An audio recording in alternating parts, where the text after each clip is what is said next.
एक बार पुनः बेटा आप सभी का BDS यूट्यूब चैनल पर हार्दिक स्वागत है। देखिए बेटा 10th क्लास के लिए SST समझ में आ गया, और SST के अंदर पहला लेसन जो है संसाधन एवं विकास समझ में आ गया। और इस वीडियो से जस्ट पहले है ना बेटा, इस वीडियो से जस्ट पहले जो मैंने आपको लास्ट क्वेश्चन वीडियो में कराया था, समझाया था, लिखाया नहीं था आंसर, है ना। तो प्रश्न क्या है कि संसाधन नियोजन से आपका क्या अभिप्राय है, ठीक है ना। तो प्रश्न उतारना बेटा सभी, मैं यहाँ आपको प्रश्न लिख देता हूँ कि प्रश्न हमारा सीधा सीधा है कि संसाधन नियोजन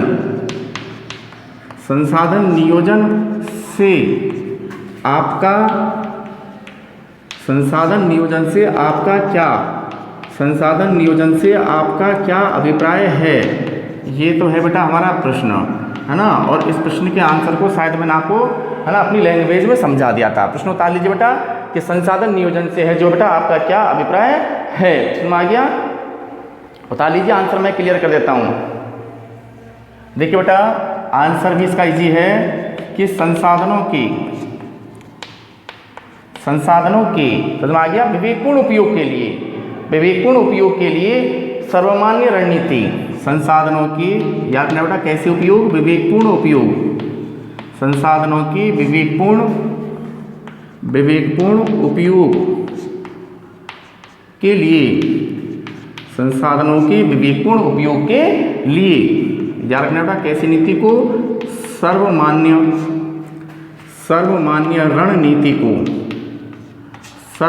रणनीति को ही एक दिन बेटा क्या कहा जाता है, संसाधन नियोजन, क्या कहा जाता है, संसाधन नियोजन कहा जाता है। यहाँ तक देख लेना बेटा ना। तो संसाधनों के विवेकपूर्ण उपयोग के लिए सर्वमान्य रणनीति को ही याद रखना बेटा क्या कहा जाता है, संसाधन नियोजन कहा जाता है। लिख देनी पूरी परिभाषा, है ना बेटा, संसाधन नियोजन कहा जाता है। इसी परिभाषा को हम आगे बढ़ाएंगे, है ना, इसी परिभाषा को हम आगे बढ़ाएंगे। समझ में आ गया। आगे बढ़ाते हैं तो मैंने कहा था आपको, है ना, क्या कहा था कि वर्तमान संसाधनों का क्या करते हुए बेटा, सर्वेक्षण करते हुए, समझ में आ गया, भावी पीढ़ी की आवश्यकताओं को ध्यान में रखते हुए, है ना। अर्थात कि वर्तमान पीढ़ी के द्वारा, कौन सी पीढ़ी के द्वारा, वर्तमान पीढ़ी के द्वारा भावी पीढ़ी की आवश्यकताओं को पूरा करने के लिए, समझ में आ गया, किनका प्राकृतिक संसाधनों का या सीमित संसाधनों का सर्वोत्तम ढंग से, कैसे ढंग से, सर्वोत्तम ढंग से क्या करना, उपयोग करना ही, समझ में आ गया, क्या कहलाता है, संसाधन नियोजन कहलाता है। समझ में आ गया। तो ये जो मैंने आपको अब बोलकर समझाया है, इसी को मैं इसी प्रश्न के आंसर में आगे बढ़ा रहा हूँ। समझ में आ गया। तो संसाधन नियोजन की छोटी परिभाषा तो यहाँ क्लियर हो गई। क्या लिखा बेटा मैंने कि संसाधनों के विवेकपूर्ण उपयोग के लिए, समझ में आ गया, संसाधनों के विवेकपूर्ण उपयोग के लिए अपनाई गई सर्वमान्य रणनीति को ही याद रखना बेटा क्या कहा जाता है, संसाधन नियोजन कहा जाता है। आगे लिखना बेटा, वर्तमान परिभाषा को आगे बढ़ा दो, है ना, वर्तमान संसाधनों का सर्वेक्षण करके, वर्तमान संसाधनों का लिखना बेटा क्या करके, सर्वेक्षण करके, आगे लिखना बेटा कौन सी पीढ़ी, भावी पीढ़ी की आवश्यकताओं, भावी पीढ़ी की किनको भाई, आवश्यकताओं को ध्यान में रखते हुए, है ना। तो वर्तमान संसाधनों का क्या करते हुए, सर्वेक्षण करते हुए, आगे देखना बेटा भावी पीढ़ी की आवश्यकताओं को ध्यान में रखते हुए अर्थात, आगे देखना बेटा, अर्थात कौन सी पीढ़ी के द्वारा, अर्थात वर्तमान पीढ़ी के द्वारा, ठीक है, अर्थात कौन सी पीढ़ी के द्वारा, वर्तमान पीढ़ी के द्वारा, अर्थात वर्तमान पीढ़ी के द्वारा क्या करना बेटा, भावी पीढ़ी की आवश्यकताओं, भावी पीढ़ी की आवश्यकताओं को पूरा करने के लिए, भावी पीढ़ी की आवश्यकताओं को क्या करने के लिए, पूरा करने के लिए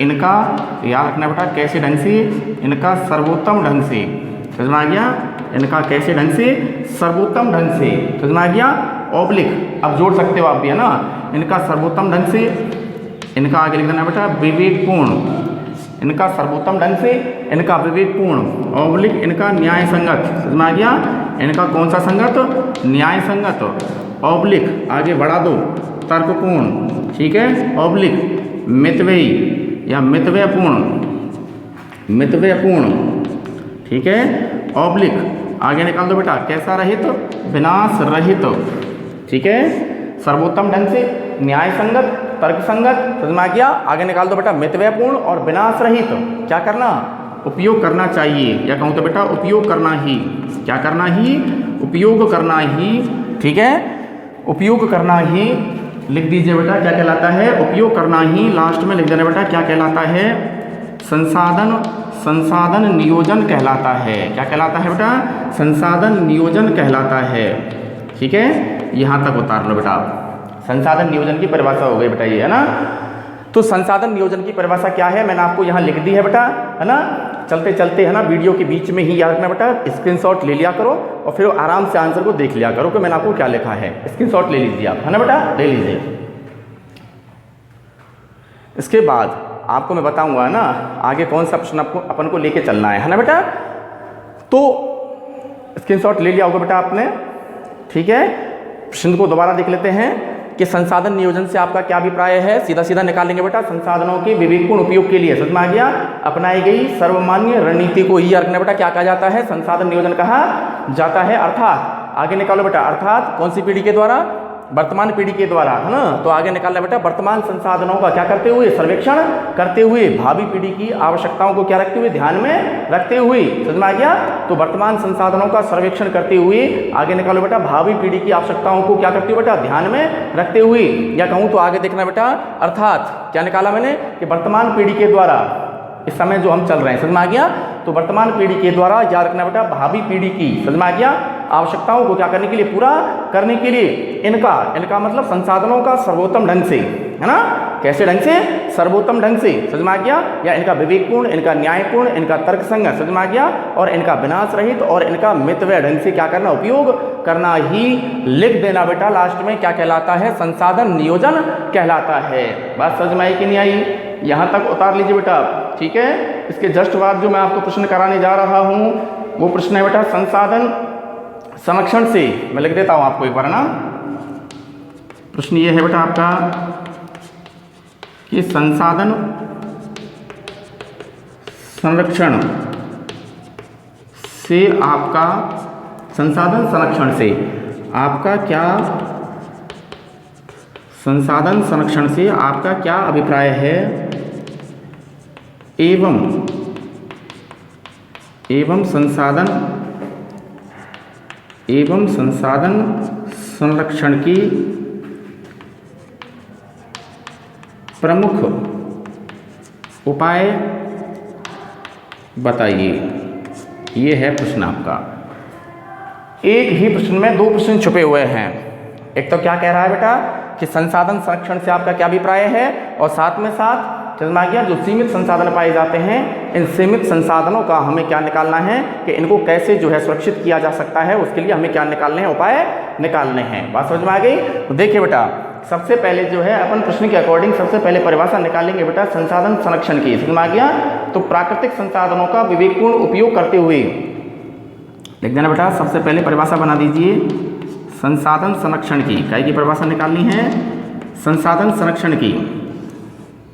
अब संसाधन संरक्षण किसे कहते हैं, है ना, तो धरातल पर जितने भी क्या पाए जाते हैं, समझ में आ गया, सीमित संसाधन या प्राकृतिक संसाधन पाए जाते हैं, इनका कैसा उपयोग करते हुए, इनका विवेकपूर्ण उपयोग करते हुए, इनका मितव्ययी ढंग से उपयोग करते हुए, इनका सीमित मात्रा में उपयोग करते हुए, इनका तर्कसंगत उपयोग करते हुए, समझ में आ गया, इनके बचाव की प्रक्रिया को ही क्या कहा जाता है, संसाधनों के बचाव की प्रक्रिया को ही क्या कहा जाता है, संसाधन संरक्षण कहा जाता है। समझ में आ गया, संसाधनों का संरक्षण करना है हमें, इनको क्या करना है, सुरक्षित करना है। तो लिख देना बेटा परिभाषा कि प्राकृतिक संसाधनों का विवेकपूर्ण उपयोग करते हुए, प्राकृतिक संसाधनों का, प्राकृतिक संसाधनों का विवेकपूर्ण, प्राकृतिक संसाधनों का कैसा उपयोग करते हुए, विवेकपूर्ण उपयोग करते हुए विवेकपूर्ण उपयोग करते हुए उनके बचाव की प्रक्रिया को ही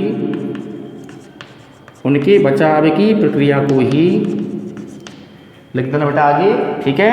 उनके बचाव की प्रक्रिया को ही लिख देना बेटा क्या कहा जाता है, संसाधन संरक्षण कहा जाता है ना। उनके बचाव की प्रक्रिया है या बचाव की प्रक्रिया को ही लिख देना बेटा क्या कहा जाता है, संसाधन संरक्षण कहा जाता है। यहाँ तक उतार लो बेटा, है ना। इसके बाद में देखना बेटा, है ना, संसाधन संरक्षण से आपका क्या अभिप्राय है, बन गया प्रश्न। और संसाधन संरक्षण के बाद में आपसे क्या कह रहा है बेटा कि संसाधन संरक्षण के बराबर प्रमुख उपाय बतलाइए, है ना। तो कोई 5 उपाय तो आपसे आने ही चाहिए ताकि हम ये सिद्ध कर सकें कि ये संसाधन संरक्षण के क्या कहलाते हैं, उपाय कहलाते हैं, ठीक है ना। तो संसाधन संरक्षण की सबसे पहले परिभाषा क्या निकालोगे बेटा कि प्राकृतिक संसाधनों की, याद रखना बेटा, विवेकपूर्ण उपयोग करते हुए, समझ में आ गया। तो प्राकृतिक संसाधनों के विवेकपूर्ण उपयोग करते हुए उनके बचाव की जो प्रक्रिया है, याद रखना बेटा, उसे ही क्या कहा जाता है, संसाधन संरक्षण कहा जाता है, समझ में आ गया। तो अब अपन चलते हैं, अगला टॉपिक है बेटा, इसके नीचे डाल देना आप, इसी प्रश्न के आंसर में लिखना बेटा संसाधन, नीचे लिखना बेटा संसाधन संरक्षण के उपाय, संसाधन संरक्षण के उपाय सबसे पहले लिखना है ना। तो संसाधन संरक्षण के उपाय में, है ना बेटा, संसाधन संरक्षण के उपाय में पहला उपाय, ठीक है, मैं लिख रहा हूं आपको, देखना बेटा, हमें सीमित मात्रा में याद रखना बेटा, कैसे संसाधनों का, प्राकृतिक संसाधनों का, हमें सीमित मात्रा में प्राकृतिक संसाधनों का क्या करना चाहिए, उपयोग करना चाहिए। हमें याद रखना बेटा कैसी मात्रा में, सीमित मात्रा में, है ना। तो पहला उपाय लिखना बेटा संसाधन संरक्षण के उपायों में पहला उपाय लिखना कि हमें याद रखना बेटा कैसी मात्रा में, सीमित मात्रा में प्राकृतिक संसाधनों का क्या करना चाहिए, उपयोग करना चाहिए। यहाँ तक जो है आप कर लीजिए एक बार, है ना बेटा। तो पहला उपाय सीधा सीधा है कि हमें प्राकृतिक संसाधनों का याद रखना बेटा सीमित मात्रा में क्या करना चाहिए, उपयोग करना चाहिए, ठीक है। अब इस उपाय के बाद में अगला उपाय मैं ऊपर से लिख रहा हूँ, है ना, ऊपर वाले प्रश्न को मैं क्रॉस कर रहा हूँ, मिटा रहा हूँ, ठीक है। देखना बेटा, क्लियर करता हूँ यहाँ से अगला प्रश्न, है ना, जो आपका लिखा हुआ है, देखना बेटा। तो अगला उपाय लिखना बेटा, क्या लिखना है आपको, प्राकृतिक संसाधनों का हमें, मैं बोल रहा हूँ आपको कि प्राकृतिक संसाधनों का हमें याद रखना बेटा विवेकपूर्ण, न्यायपूर्ण, वही बात आ जाती है ना। तो प्राकृतिक संसाधनों का जो है हमें देखना बेटा विवेकपूर्ण, न्यायपूर्ण, तर्कपूर्ण और मितव्ययीपूर्ण, दूसरा उपाय निकालिए। प्राकृतिक संसाधन कह दो या सीमित संसाधन कह दो, बात एक ही है, क्योंकि इनका ही हमें क्या करने की आवश्यकता होती है, संरक्षण करने की आवश्यकता होती है। क्यों, क्योंकि प्रकृति के प्रदत्त, है ना, प्रकृति के द्वारा जो प्रदत्त, समझ में आ गया, जो भी याद रखना बेटा हमारे लिए जो भी चीज़ें प्रदत्त होती हैं वो कैसी होती हैं, अल्प होती हैं, कम होती हैं, समझ में आ गया। जबकि मानव की आवश्यकताएं कैसी होती हैं, अनंत होती हैं। तो मानव की इच्छाओं की तो सदैव कभी भी क्या नहीं की जा सकती है, प्रकृति के माध्यम से पूर्ति नहीं की जा सकती है। इसलिए हमें प्राकृतिक संसाधनों का, समझ में आ गया, जो अपनी कैसी मात्रा में पाए जाते हैं, सीमित मात्रा में पाए जाते हैं, उनका हमें हर हाल में क्या करना चाहिए बेटा, संरक्षण करना चाहिए। बात समझ में आ गई, ठीक है। तो देखना बेटा संसाधन संरक्षण का दूसरा उपाय, देखना बेटा प्राकृतिक संसाधनों का, लिखना बेटा विवेकपूर्ण, विवेकपूर्ण लिखते चलना आपका, है ना बेटा, विवेकपूर्ण, कौमा न्यायपूर्ण, कौमा तर्कसंगत, तर्कसंगत, कौमा मितव्ययपूर्ण, मितव्ययपूर्ण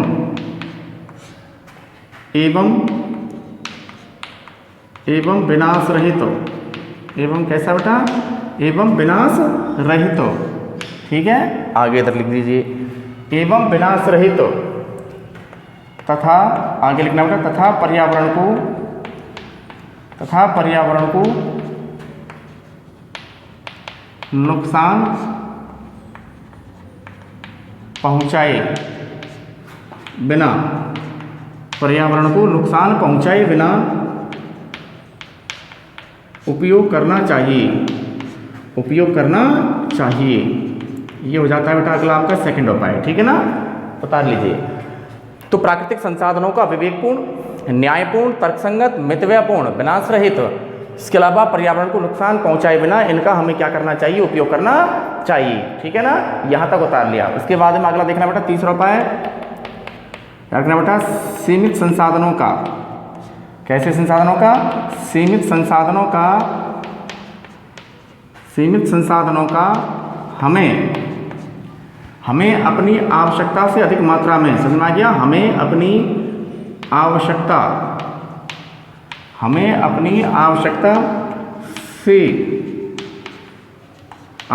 से अधिक मात्रा में लिख देना बेटा क्या नहीं करना चाहिए, उपयोग नहीं करना चाहिए, ठीक है ना। तो क्योंकि सीमित संसाधन जो होते हैं याद रखना बेटा अपनी कैसी मात्रा में पाए जाते हैं, सीमित मात्रा में पाए जाते हैं। जैसे पृथ्वी के भूगर्भ में कोयला है, सोना है, चांदी है, पेट्रोल है, डीजल है, सदमा के प्राकृतिक गैस है, इन सभी के भंडार याद रखना बेटा सीमित मात्रा में पाए जाते हैं। लेकिन अगर मैं कहूँ बेटा जनसंख्या अगर ऐसे ही लगातार बढ़ती रहेगी, समझ में आ गया, तो क्या होगा बेटा कि पृथ्वी के भूगर्भ में जो सीमित संसाधन पाए जाते हैं, समझ में आ गया, इनका अस्तित्व शीघ्र ही क्या हो जाएगा, समाप्त हो जाएगा। समझ में आ गया, इनका अस्तित्व जो है शीघ्र ही क्या हो जाएगा, समाप्त हो जाएगा। तो याद रखना हमें क्या करना है, याद रखना बेटा जो प्रकृति के द्वारा प्रदत्त जितने भी क्या है बेटा संसाधन हैं, उनका हमें अपनी आवश्यकता से अधिक मात्रा में क्या नहीं करना चाहिए, उपयोग नहीं करना चाहिए, ठीक है। चलें आगे, कोई दिक्कत। अच्छा साहब, इसके बाद में अगला उपाय देखना बेटा ना, अगला उपाय बराबर आता है बेटा कि मनुष्य की आवश्यकताएं क्या हैं, अनंत हैं, लिख देना। अगला मनुष्य की आवश्यकताएं, ठीक है, अगला पॉइंट बना रहा हूं उपाय के लिए ना। तो मनुष्य की आवश्यकताएं अनंत हैं, जबकि मैंने आपको बताया था बेटा प्रकृति प्रदत्त संसाधन कैसे हैं, सीमित हैं। तो लिख देना बेटा मनुष्य की आवश्यकताएं अनंत हैं, जिनकी कोई सीमा नहीं है, समझ में आ गया। तो मनुष्य की आवश्यकताएं अनंत हैं, जबकि लिख देना बेटा प्रकृति प्रदत्त, लिख देना बेटा संसाधन कैसे हैं, सीमित हैं, जबकि प्रकृति प्रदत्त संसाधन कैसे हैं, सीमित हैं। तो इसका मतलब आपको खुद को समझ लेना है कि ये पंक्ति जो है क्या कहना चाह रही है, समझ में आ गया कि भैया मनुष्य की आवश्यकताएं अनंत हैं, मानव की आकांक्षाएं अनंत हैं, समझ में आ गया, लेकिन प्रकृति के द्वारा प्रदत्त संसाधन कैसे हैं, अपनी सीमित मात्रा में पाए जाते हैं। इसलिए हमें याद रखना बेटा इस बात को ध्यान में रखते हुए भी, समझ में आ गया, क्या करना चाहिए, संसाधनों का जो है क्या करना चाहिए, संरक्षण करना चाहिए, समझ में आ गया। चलें आगे, देखना बेटा अगला उपाय है ना, इससे जस्ट अगला वाला उपाय आपको लिखना है कि तीव्र गति से बढ़ती हुई जनसंख्या, लिख देना बेटा जनसंख्या वृद्धि का नियंत्रण है, जनसंख्या वृद्धि पर हमें क्या लाना चाहिए, नियंत्रण लाना चाहिए। जनसंख्या वृद्धि पर लिख देना बेटा क्या, नियंत्रण, जनसंख्या वृद्धि पर नियंत्रण, ये हमें लाना है। अब अगला उपाय है ना, तो जनसंख्या वृद्धि पर क्या लाना चाहिए, नियंत्रण स्थापित होना चाहिए। क्यों, क्योंकि आप सभी जानते हैं बेटा, यहाँ दिख रहा होगा आपको ना कि 2001 में भारत की जनसंख्या थी बेटा 102.07 करोड़, है ना, और यही भारत की जनसंख्या है ना बेटा जनगणना वर्ष कौन से में, 2011 में यही भारत की जनसंख्या जो है बढ़कर हो जाती है बेटा लगभग कितनी, 121 करोड़, कितनी हो जाती है, 121 करोड़। आने वाले, मैंने बताया था ना आपको, आने वाले कुछ वर्षों में कहूँ तो बेटा सन 2045 तक भारत जो है जनसंख्या के मामले में चीन को भी क्या कर देगा, पीछे छोड़ देगा। तो भारत की जनसंख्या अगर मैं कहूँ बेटा इसी तरह से लगातार क्या होती रही, आगे बढ़ती रही, तो समझ में आ गया पृथ्वी पर, समझ में आ गया बेटा जितने भी सीमित संसाधन पाए जाते हैं, जो अपनी अल्प मात्रा में पाए जाते हैं, जिनका लगातार क्या नहीं होता है, नवीनीकरण नहीं होता है, समझ में आ गया, जिनका लगातार क्या नहीं होता है बेटा, नवीनीकरण नहीं होता है, या कहूँ तो बेटा जिनको एक बार उपयोग में लेने के बाद में जो सदैव के लिए क्या हो जाते हैं, समाप्त हो जाते हैं, समझ में आ गया। तो ऐसे संसाधनों का अस्तित्व काय में पड़ जाएगा, खतरे में पड़ जाएगा, समझ में आ गया। या कहूँ तो बेटा ऐसे संसाधन जो हैं शीघ्र ही क्या हो जाएंगे, समाप्त हो जाएंगे। क्यों, क्योंकि ये ऑटोमेटिकली ही कौन से संसाधन कहलाते हैं, सीमित संसाधन कहलाते हैं। बात समझ में आ गई। तो अगला उपाय लिख देना बेटा कि जनसंख्या वृद्धि पर हमें क्या लाना चाहिए, नियंत्रण स्थापित करना चाहिए, समझ में आ गया। तो अगला उपाय लिख देना बेटा कि जनसंख्या वृद्धि पर क्या आना चाहिए, नियंत्रण स्थापित होना चाहिए, ठीक है ना। अगला देखिए बेटा, छठवां, ऊर्जा की गैर परंपरागत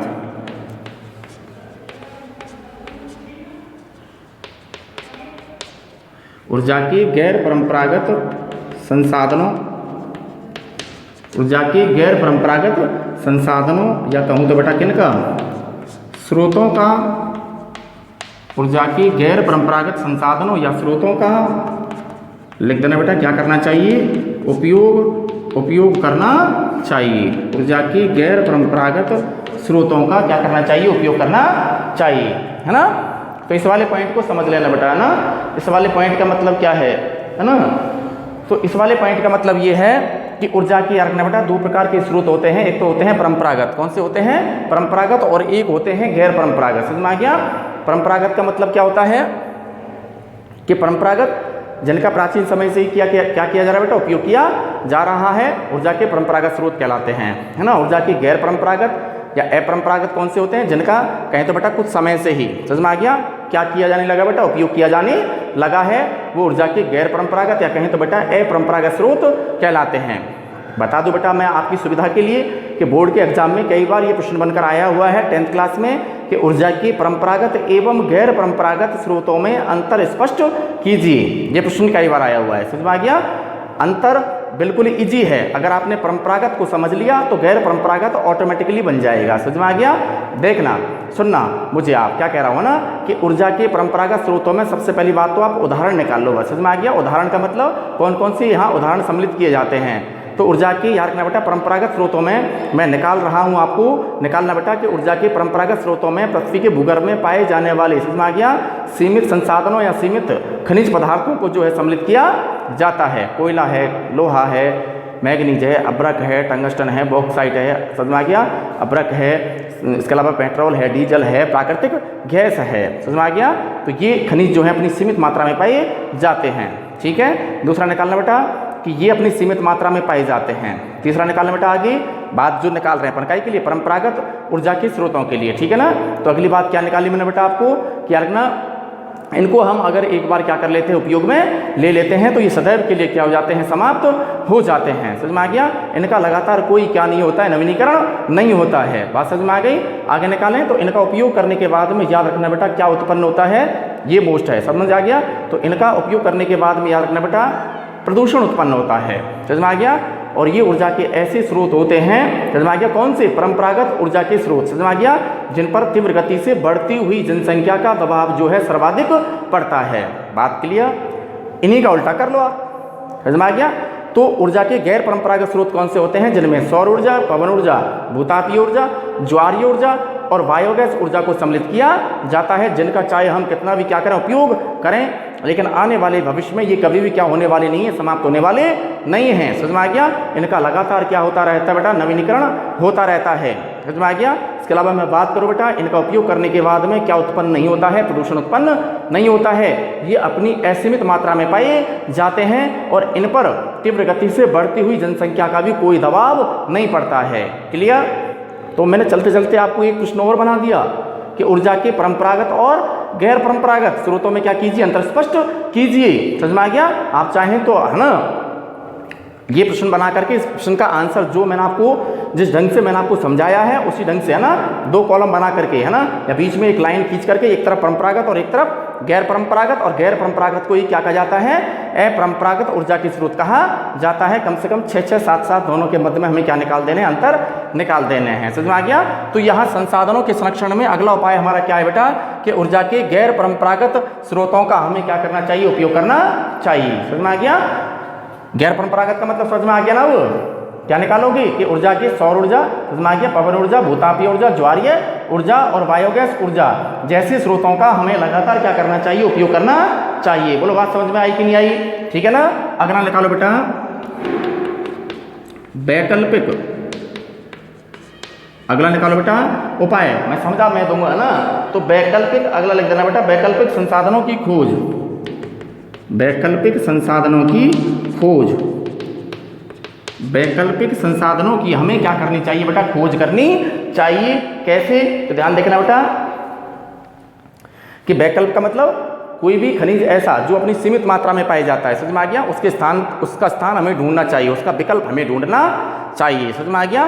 तो वैकल्पिक संसाधनों की खोज का मतलब ये होता है कि जैसे मैं कहूँ बेटा पेट्रोलियम पदार्थ हैं, कोयला है, समझ में आ गया, तो इनके भी हमें क्या खोजने चाहिए बेटा, विकल्प खोजने चाहिए। या कहूँ तो बेटा पेट्रोलियम के स्थान पर और कोयला के स्थान पर हमें सौर ऊर्जा, पवन ऊर्जा, भूतापीय ऊर्जा, ज्वारीय ऊर्जा और बायोगैस ऊर्जा का हमें क्या करना चाहिए, उपयोग करना चाहिए। लिख दीजिए इसी पॉइंट के अंदर, है ना। तो क्या लिखना बेटा, वैकल्पिक संसाधनों की खोज, अर्थात आगे लिख देना बेटा पेट्रोलियम,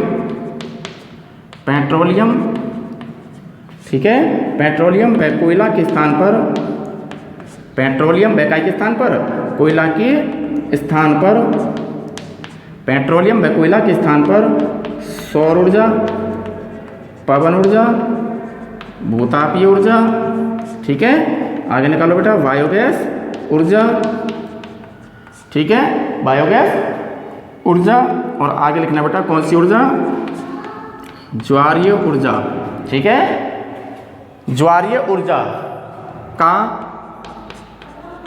का लिख देना बेटा, क्या करना चाहिए, उपयोग करना चाहिए। यहाँ तक लिख दो बेटा, ना, का हमें क्या करना चाहिए, उपयोग करना चाहिए। बताओ बेटा यहाँ तक कितने उपाय हो गए, 7, है ना। तो वैकल्पिक संसाधनों की खोज अर्थात पेट्रोलियम और काय के स्थान पर, कोयला के स्थान पर याद रखना बेटा सौर ऊर्जा, पवन ऊर्जा, भूतापीय ऊर्जा, ज्वारीय ऊर्जा और बायोगैस ऊर्जा का हमें क्या करना चाहिए, उपयोग करना चाहिए, है ना। प्रश्न आपको मालूम है ही क्या चल रहा है बेटा, कि संसाधन संरक्षण से आपका क्या अभिप्राय है और संसाधन संरक्षण के क्या बतलाइए, उपाय बतलाइए। नीचे से मैं मिटा रहा हूँ बेटा, देखना कि संसाधन संरक्षण का मतलब क्या होता है, मैंने आपको पहले बता दिया है ना, कि प्राकृतिक संसाधनों का विवेकपूर्ण उपयोग करते हुए उनके बचाव की प्रक्रिया को ही क्या कहा जाता है, संसाधन संरक्षण कहा जाता है। और पहला उपाय मैंने आपको यहाँ लिखा हुआ भी है, कौन सा जाएगा, कि हमें इनका याद रखना बेटा सीमित मात्रा में क्या करना चाहिए, उपयोग करना चाहिए। और बाकी के उपाय ऊपर से आ रहे हैं, नीचे आ रहे हैं, ऊपर से नीचे की तरफ आ रहे हैं भाई, मैं टाल रहा हूँ प्रश्न, है ना। देखिए बेटा, तो संसाधन संरक्षण का अगला उपाय हमें निकालना है, देखना बेटा, संसाधन संरक्षण का अगला उपाय देखते हैं बेटा। और अगला उपाय है, लिख देना बेटा, 8वां उपाय बना करके लिख देना, कृत्रिम वस्तुओं का, कृत्रिम वस्तुओं का उपयोग करना चाहिए, कृत्रिम वस्तुओं का उपयोग करना चाहिए। कैसे लिख देना, जैसे लिख देना बेटा, लकड़ी के स्थान पर, काय के स्थान पर, लकड़ी के स्थान पर, लकड़ी के स्थान पर याद रखना बेटा काय का, प्लास्टिक का, ठीक है। एवं आगे लिखना बेटा, ना, एवं समझ में आ गया, काय के स्थान पर, जो रेल लाइनों के अंदर, है ना, लकड़ी के क्या बनाए जाते हैं, स्लीपर बनाए जाते हैं, है ना। तो लिखना बेटा आगे लकड़ी के स्थान पर प्लास्टिक, एवं आगे लिखना बेटा रेल लाइनों में, रेल लाइनों के लिए काय के बेटा, लकड़ी के स्लीपर, लकड़ी के स्लीपर के स्थान पर देखना बेटा क्या करना चाहिए, है ना, लकड़ी के काय के स्थान पर, स्लीपर के स्थान पर करना क्या चाहिए बेटा, देखना कि सीमेंट और कंक्रीट, ठीक है, निकाल देना आ गया ना, सीमेंट व कंक्रीट व लोहे के सरिये या लोहे के सरियों से बने लिखना बेटा स्लीपरों का लिख देना बेटा क्या करना चाहिए, लोहे से बने सरियों और लोहे के सरियों से बने स्लीपरों का क्या करना चाहिए, उपयोग करना चाहिए। यानी कि हमें कृत्रिम वस्तुओं का क्या करना चाहिए, उपयोग करना चाहिए। ये लिख दिया। कृत्रिम वस्तुओं का उपयोग का मतलब क्या होता है कि ज़्यादातर प्राकृतिक चीज़ों पर निर्भर रहने के बजाय मानव को स्वयं आगे अपने द्वारा भी कोई ऐसा प्रयास करना चाहिए ताकि सीमित संसाधनों को क्या किया जा सके और भी सुरक्षित किया जा सके। समझ में आ गया। तो कृत्रिम वस्तुओं का क्या करना चाहिए, उपयोग करना चाहिए। जैसे लकड़ी के स्थान पर प्लास्टिक, रेलवे लाइनों के अंदर, समझ में आ गया। और रेलवे लाइनों में जो याद रखना बेटा स्लीपर बनाए जाते हैं, समझ में आ गया। उन स्लीपरों को याद रखना बेटा लकड़ी के स्लीपर बनाने के बजाय हमें क्या करना चाहिए, निकाल देना सीमेंट, कंक्रीट और लोहे के सरियों से बने याद रखना बेटा काई का उपयोग करना चाहिए, स्लीपरों का उपयोग करना चाहिए। इसी क्रम में अगला उपाय निकालते हैं कि प्राथमिकता के आधार पर उपयोग। लिख दीजिए बेटा ना, अगला 9वां पॉइंट है कि प्राथमिकता के आधार पर प्राथमिकता के आधार पर उपयोग। और ये पॉइंट क्या कहता है कि रखना बेटा भारत में टाई के भंडार, टंगस्टन के भंडार जो हैं, याद रखना बेटा कैसे पाए जाते हैं, सीमित पाए जाते हैं। इसलिए रखना बेटा टंगस्टन का उपयोग आयुध क्षेत्र में वरीयता के साथ कर, तो लिख दो भले, है ना, आपको समझ में आ जाएगा। प्राथमिकता के आधार पर उपयोग का मतलब ये होता है, लिख देना बेटा भारत में काई के भंडार, टंगस्टन के भंडार, भारत में टंगस्टन के भंडार सीमित पाए जाते हैं, सीमित पाए जाते हैं। भारत में टंगस्टन के भंडार सीमित पाए जाते हैं। अतः क्या करोगे, अतः याद रखना बेटा जब टंगस्टन के भंडार जो है कैसे पाए जाते हैं, सीमित पाए जाते हैं, तो याद रखना बेटा टंगस्टन का उपयोग, है ना, कौन से क्षेत्र में, आयुध क्षेत्र में, है ना। तो लिख देना बेटा आगे, अतः टंगस्टन का आयुध क्षेत्र में, कौन से क्षेत्र में, आयुध क्षेत्र में, ठीक है, वरीयता के साथ, काय के साथ, वरीयता के साथ, लिख देना यहाँ तक, है ना, वरीयता के साथ उपयोग करते हुए, वरीयता के साथ उपयोग करते हुए इसका क्या करना चाहिए, इसका जो है लिख देना बेटा क्या करना चाहिए, संरक्षण करना चाहिए। इसका क्या करना चाहिए, संरक्षण करना चाहिए। ठीक है, अगला उपाय मैं आपको यहाँ 90 पॉइंट के बाद में आगे लिख देता हूँ बेटा। अगला 10वां उपाय देखना बेटा, पुनर्चक्रण, ठीक है ना, पुनर्चक्रण लिख देना, ये भी है ना, पुनर्चक्रण विधि का उपयोग करना चाहिए। पुनर्चक्रण विधि का क्या करना चाहिए, उपयोग करना चाहिए। बता रहे हैं तक उपाय बहुत सारे होते हैं, अब इनमें से कम आपको 5 नहीं, आपको ज़्यादा याद हो जाएंगे, आप तो उतारते रहो, ना। तो प्राथमिकता के आधार पर उपयोग करना चाहिए, पुनर्चक्रण विधि का उपयोग करना चाहिए, ठीक है। और एक और लिखेंगे बेटा, नियोजन में क्या होना चाहिए, समग्र दृष्टिकोण होना चाहिए। एक और लिखो बेटा, नियोजन में समग्र दृष्टिकोण, नियोजन में कैसा दृष्टिकोण, समग्र दृष्टिकोण, जो कि क्या कहता है कि पर्यावरण के विभिन्न घटकों के समुचित उपयोग, पर्यावरण के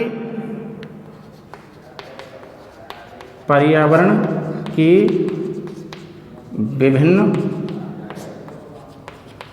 घटकों, लिखना बेटा कि नियोजन में समग्र दृष्टिकोण का मतलब क्या होता है कि पर्यावरण के विभिन्न घटकों के समुचित उपयोग, पर्यावरण के विभिन्न घटकों के, लिख देना बेटा कैसे उपयोग, समुचित उपयोग एवं, लिख देना बेटा कैसे है, संरक्षण से है, कैसे है, संरक्षण से है। क्यों, नियोजन में समान दृष्टिकोण होना चाहिए, समझ में आ गया। नियोजन में कैसा दृष्टिकोण होना चाहिए, समान दृष्टिकोण होना चाहिए। यहाँ तक उतार लीजिए आप बेटा, ना।